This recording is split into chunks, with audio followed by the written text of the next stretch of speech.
بسم الله الرحمن الرحيم الحمد لله والصلاة والسلام على سيدنا رسول الله وعلى آله وصحبه ومن والاه. نستكمل حلقات السيرة, continue the short talk about the Seerah, the coverage of the Seerah, life of the Prophet sallallahu alaihi wasallam. Tonight inshallah is number 5. We went with the Prophet sallallahu alaihi wasallam from the very beginning all the way until he is now a teenager, around 15, 18. We know that the Prophet ﷺ did not, his father did not leave anything for him, so he did not inherit anything from his father, did not inherit anything from his grandfather. His uncle Abu Talib was not very well to do, and he found himself ﷺ on his own to figure out how he will continue his life and so on. At the beginning, the Prophet ﷺ كان يرعى غنما. He worked for a while as a shepherd. على قراريط, for a few dollars or so if you wish for a little amount of money sallallahu alaihi wasallam that he used to make. Allah subhanahu wa ta'ala most of the prophets, if not all of the prophets, as the Prophet ﷺ himself said, they at a certain point of their time or of their life, they were shepherds. ما بعث الله نبيا إلا رعى الغنم. Allah did not send the Prophet except that he was a shepherd at a certain point of his life. Why? The reason is it teaches a lot of patience. You kind of train yourself to take care of animals, and you have to be lenient with them, and you will find an animal that will go away. So many things that will train the Prophet ﷺ at this early age to deal with people later on, to deal with take care of an ummah. But he didn't continue like this forever ﷺ. He turned like around maybe 20 or so. He started doing some other business. So Sharak as-Sa'ib, he started a business with as-Sa'ib ibn Abi Sa'ib, somebody with the name of as-Sa'ib ibn Abi Sa'ib. He partnered him, or he had a business with him sallallahu alaihi wasallam, and it worked for a while. And he was known sallallahu alaihi wasallam at this time.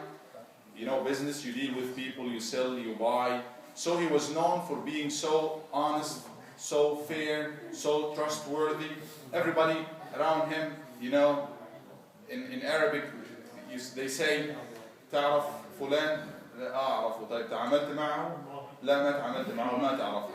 There is a maxim in today's Arabic. They say, do you know this person? You say yes. You say, did you deal with him, like transaction or anything with him? He says no. He said, now you do not know him. So when you deal with can somebody please take them maybe إن شاء الله يتطوع باللعب معهم إن شاء الله في community room. جزاكم الله خير. If one of the brothers, if you don't mind, please go and play with them for a while in the community room. So Nabi sallallahu alaihi wasallam, he was known at this time for being so much fair sallallahu alaihi wasallam and honest. So much so that everybody got to know about that. Amongst the people who got to know about that, Sayyidah Khadija radiallahu anha, a very well-known lady, respectable. She was wealthy as well. She had business herself, and she decided to offer the Prophet ﷺ to do some business with her, or to take care of her business. The Prophet ﷺ accepted. كان لها تجارة. She decided to send a caravan to Asham, to Greater Syria, and she put the Nabi ﷺ in charge of it, and he accepted to do so.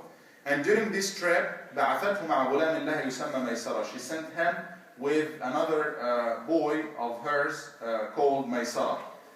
So it was the Prophet ﷺ and Maysara in charge of this caravan to go buy things or commodities from Syria and come back to Mecca to sell it and so on. During this trip, Maysara figured out so many qualities and so many special things with the Prophet ﷺ, even miracles. He was not a prophet yet. He was just like 21, 22 years old. One of the things that he witnessed, as we all read and we know, that they were traveling in the desert, but he saw something so special. Every time when Nabi sallallahu alaihi wasallam, Muhammad is moving, sallallahu alaihi wasallam, there was a cloud that was moving with him. He was moving with him wherever he goes, sallallahu alaihi wasallam, shading him. Another incident, everybody, it was a big caravan, and they decided to take a rest. So they stopped under a tree, which is the rest area of that time, where everybody rushed to get and reserve a spot under the tree in the shade. Obviously the sun will be in one side and the shade will be just on the other side. So everybody rushed and ran to the shade, and the Prophet ﷺ came late. And he didn't find any spot in the shade. He sat on the other side, on the sunny area. Guess what happened, according to the narration? The shade of the tree moved to the side where the Prophet ﷺ was sitting. And he saw certain things like that, where when he came back, he told his mistress, Sayyidah Khadija, about that. That's the boy with the Prophet. He told her about all of these unexpected or special things. Plus, the Prophet ﷺ made so much success and profit in this business that made Sayyidah Khadija even more admire him more, that she decided to offer him marriage. She was older than him. Some narrations say she was 40 at this time, he was 25. Other narration says that's the most famous one, but we have some other narrations that she was 28 and he was 25. Anyway, she was older than him. She was married already before that 2 times before the Prophet. This is the first time for him, but she was so intelligent, successful businesswoman that everybody in Quraysh, and she was also beautiful, that everybody in Quraysh was proposing to her, and she refused. Al-Ashraf or the noble people. But now she asked one of her friends to give the Prophet ﷺ a hint that she is interested in you. فتقدم لها النبي صلى الله عليه وسلم. He proposed to her guardian, عمها, and he accepted, and they made a very special wedding in Mecca, where the tribes, 2 noble tribes got together, or parts of tribes got together, and they had the wedding, and they lived, very good life, and Nabi sallallahu alaihi wasallam loved her so much, and she loved him sallallahu alaihi wasallam so much, and he got from Sayyidah Khadija all of his children, with the exception of Ibrahim. Only one boy he will get him from Maria, but all other children he got from Sayyidah Khadija radiyallahu anha. ويروى, we have some different narrations as well as far as the exact number of the children of the Prophet sallallahu alaihi wasallam. ولكن one of the narration, they are Al-Qasim. The first one was called Al-Qasim, and he used to go by this kunya, or nickname if you want, Abu Al-Qasim.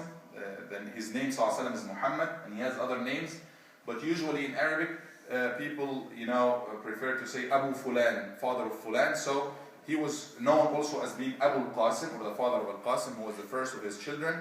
He has also after Al-Qasim Zainab, and then Ruqayya, and then Kulthum, then Fatima radiyallahu anhunna jami'an, ثم Abdullah, وقيل غير ذلك. So all the daughters, all the boys, Qasim, Abdullah, and Ibrahim, they died at young age, at a very young age in his life sallallahu alaihi wasallam. But all the girls, they grew up to witness Islam, and they accepted Islam, and they even migrated with the Prophet sallallahu alaihi wasallam, and all of them even died at his life sallallahu alaihi wasallam, with the exception of Fatima radiallahu anha. She died after him sallallahu alaihi wasallam, 6 months after the Prophet sallallahu alaihi wasallam. At this period of the life of the Nabi sallallahu alaihi wasallam, before he becomes a prophet, he was around 35 years old, which means how many years before he would become a prophet? 5 years. He was 35 years. Something happened where a great flood hit Mecca and destroyed Kaaba.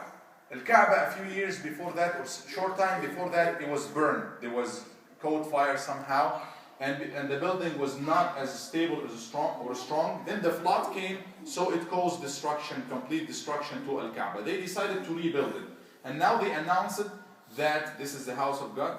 They were not Muslims or anything, but we talked that they still have traces of the true religion. They said, لا يدخلن أحدكم يعني, let's not put any money in building or rebuilding the Kaaba except for halal, pure money. We don't want any usury, riba, we don't want any bad money that we know of. It's illegal. We just want the money that we are sure it's 100% halal. They collected the money, but unfortunately it was not enough to build the Kaaba completely on Qawa'id Ibrahim, on the foundation of Ibrahim, because Kaaba was initially built by Ibrahim and Ismail alayhi salam, they put the foundation. So they decided to, before they built actually, they were, the flood destroyed the Kaaba, but it's not like 100%, but they still have some remaining, some walls they need to take down.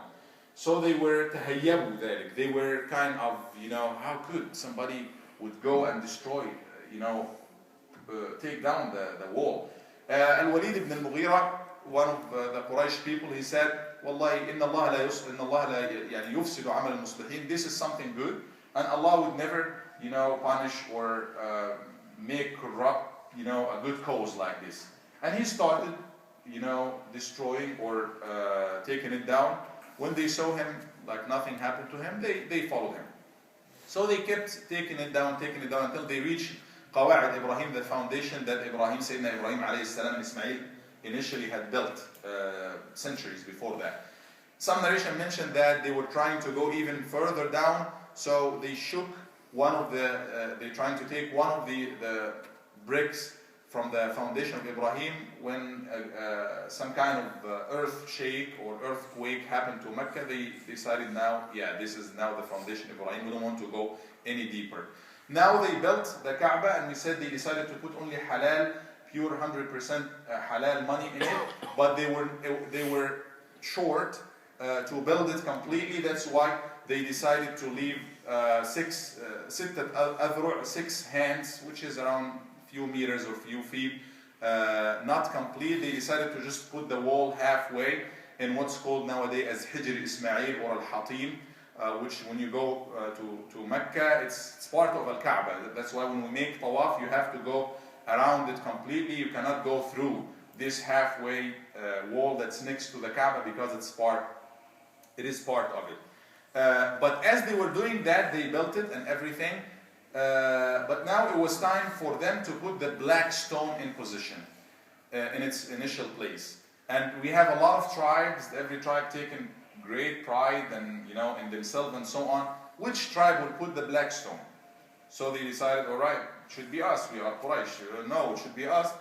They started the discussion. Discussion turned to a dispute. They were like this for 4 or 5 days, and they almost got to a war. They were about to get into war because of that. No, we have the right to put it. No, we have the right to put it.